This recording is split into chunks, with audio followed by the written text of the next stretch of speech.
Ancient Gaul comprised the modern countries of France, Belgium and Germany west of the Rhine, which were occupied by Celtic peoples in the Iron Age. The Gauls always threatened Rome, and raids across the Alps into northern Italy were commonplace in earlier times. Julius Caesar waged a harsh and bitter campaign in Gaul from 58 to 51 BC, whereupon Gaul was conquered and became a province of the Roman Republic. Lutetia, ancient Paris, was the oppidum or stronghold of the Parisi tribe located on an island on the river Seconda, modern Seine. Politically it was of no apparent importance and the Parisi were by no means a powerful Gaulish tribe. It became important, however, in 53 BC when Caesar held his Gallic assembly there. Representatives of the major Gaulish tribes attended, and nearly all entered into a forced alliance with Rome, rather than face prolonged war. Thereafter it became a chief city in Gaul and even Caesar's home for some time.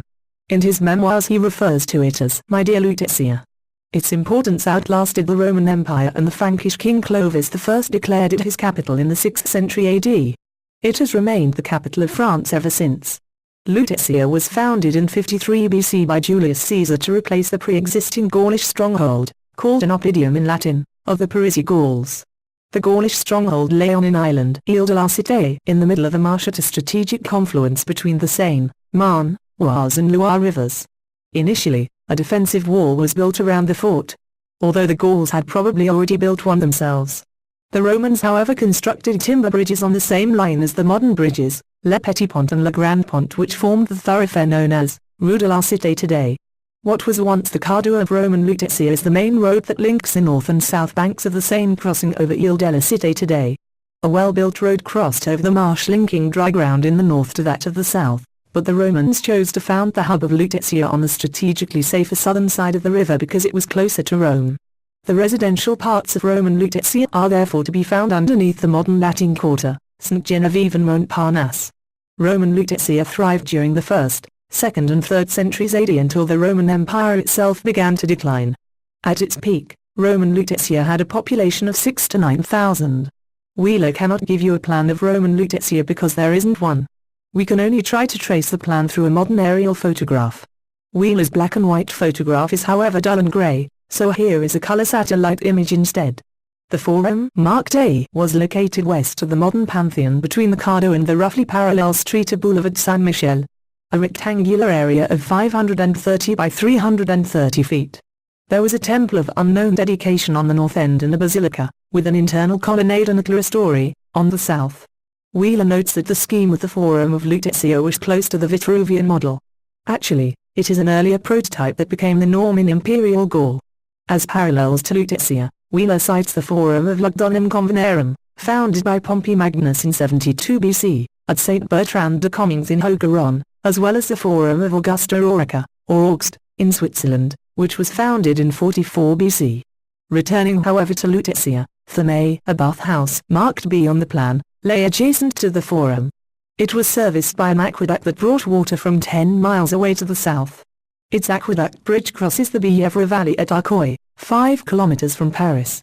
Another bathhouse, marked C, once lay northeast of the Forum on the site of what is now the Collège de France, along a Roman road that is now Rue des Écoles. Yet another bathhouse is now comprised within the Gothic mansion of Hôtel de Cluny, marked D. The remains of the hypocaust system can still be seen in the many drains and flues to the fine vaulted chambers, one of which can only be a frigidarium. East of the Forum the remains of an amphitheatre, marked E, have been discovered. The estimated capacity was 15,000. Oddly, where one might expect to see a pavilion or imperial stall, the architects built a stage along one side of the oval arena. Wheeler calls this a cockpit arena, which he says were typical of Gaul. The amphitheatre obviously doubled as a kind of theatre. It dates to the 1st century AD. The limits of Roman Lutetia are uncertain because the remains lie beneath the modern city of Paris. 20 feet of accumulated historical strata separate us from the Roman layer, making excavation imprecise. Roman Tria however has been preserved well, and since it dates to the Augustan period, it falls within the parameters of what Wheeler refers to as the Vitruvian textbook city plan. Let's have a look. Originally named Augusta Treverorum after the local Treveri tribe conquered by Julius Caesar, Tria was founded initially as a castrum by Augustus in 30 BC, on a strategic confluence of the rivers Moselle, marked A, and Altbach, B, in modern Germany. It lay however in Roman Gaul because it was west of the Rhine. For a short time it was the capital of the breakaway Gallic Empire under Victorinus from AD 269 to 71. On the subject of Trier, Wheeler on page 76 says, "We find little that is very specifically Roman in the general scheme of a great Roman city." What he means by this is, that whilst Trier began life as a textbook town, at least in the forum and layout of the city, the planners quickly reverted to the scheme of a Gaulish oppidum once they got beyond the forum, because outside of the forum, the city developed haphazardly. Trier is framed as a Roman town within defensive walls, with 3 definite gatehouses and a 4th presumed, but inside, it sprawls over the Hippodamian grid, with little in the way of a definite civic idea. We easily identify the rectangular forum marked C and what might be a corridor leading off from the Porta Nigra N, intersecting the east end of the forum and continuing on somehow to the south gate. The Decumanus Maximus clearly runs along the southern side of the forum but becomes hypothetical in the extreme east of the city. The rest of the city is cut between minor decumani and cardines making a Hippodamian checkerboard pattern of insulae, but the locations of the various buildings seem random. Looking at the Roman nucleus, the forum, marked C, we find at its west end, a curia town hall and a basilica courthouse. Spacious and luxurious residential housing lined the northern side, and a mosaic found in the last house at the northwestern corner, marked F, bears the name of Emperor Victorinus, the Gaulish emperor of the late 3rd century, who made Trier his base. A series of arcade shops lay at the center of the forum, and demarks the once magnificent baths of Constantine that lay on the east end.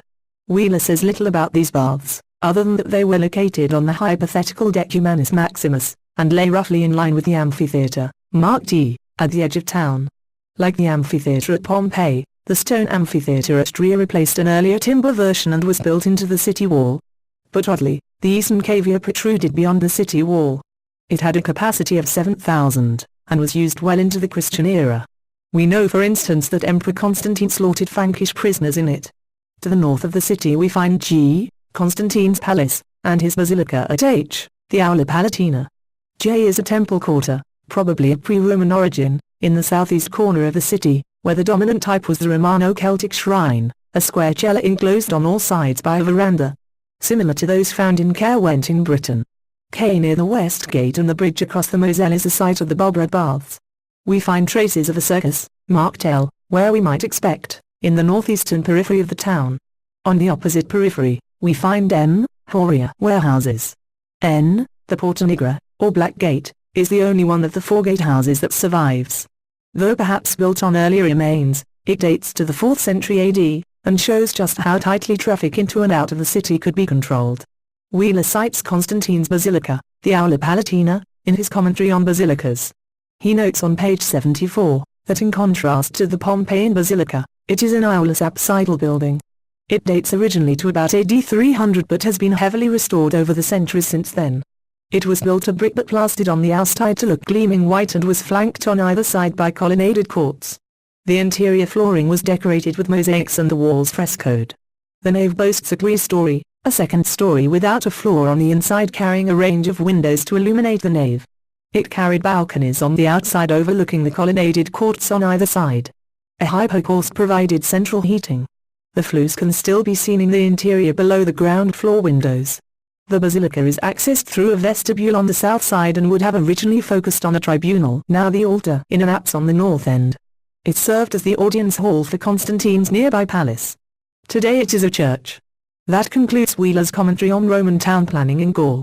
We now move on, across the Channel, to Britain, the northern frontier of the empire.